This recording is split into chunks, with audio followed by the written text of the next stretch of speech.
Assalamualaikum warahmatullahi wabarakatuh. Halo semuanya, perkenalkan nama saya Salsabila Revadi Safira, NIM 66612100075 dari kelas 3D Administrasi Publik. Di sini saya akan menjelaskan mengenai neraca. Apa yang akan dibahas di materi neraca?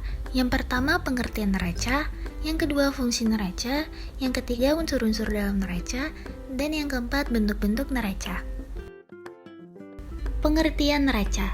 Neraca adalah bagian dari laporan keuangan dari entitas bisnis atau perusahaan yang mencatat informasi tentang aset, kewajiban, dan ekuitas pemegang saham pada waktu tertentu. Laporan ini wajib dibuat oleh entitas bisnis atau perusahaan karena menjadi panduan dalam memutuskan keputusan bisnis. Fungsi neraca. Fungsi neraca pada intinya untuk menaksir kesehatan keuangan perusahaan, meramalkan keadaan arus kas di masa depan, untuk menganalisis likuiditas serta fleksibilitas keuangan perusahaan. Selain itu, neraca juga memiliki beberapa fungsi lainnya. Yang pertama, alat yang digunakan untuk analisis perubahan kondisi keuangan suatu perusahaan secara berkala dari tahun ke tahun. Yang kedua, alat untuk menganalisis likuiditas atau kemampuan perusahaan mengembalikan utang dalam bentuk dana cair atau liquid. Dan yang ketiga, alat untuk menganalisis kemampuan suatu perusahaan dalam melunasi utang jangka pendek sebelum jatuh tempo. Unsur-unsur dalam neraca. Yang pertama, aset atau aktiva. Aset atau aktiva sering disebut juga sebagai harta.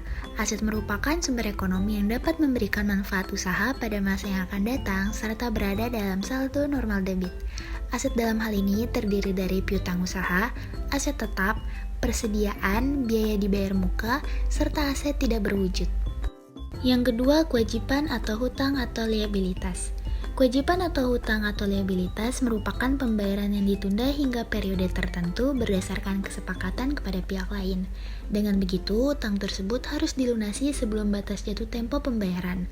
Dalam hal ini, kewajiban secara garis besar terdiri dari utang usaha, utang pajak, dan utang non-usaha.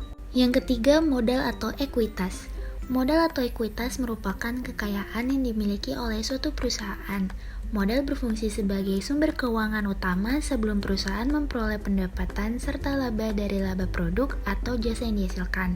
Modal atau ekuitas terdiri dari modal yang disetor serta laba atau rugi yang diperoleh oleh perusahaan. Bentuk-bentuk laporan neraca. Bentuk-bentuk laporan neraca terdiri dari dua. Yang pertama, laporan neraca stafel adalah laporan yang disusun vertikal atau dari atas ke bawah. Laporan ini umumnya menempatkan aset pada kolom bagian atas, sementara liabilitas dan ekuitas berada di kolom bawahnya.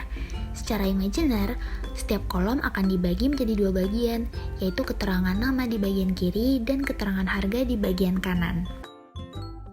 Yang kedua, laporan neraca skontro yang merupakan laporan yang disusun secara horizontal atau menyamping.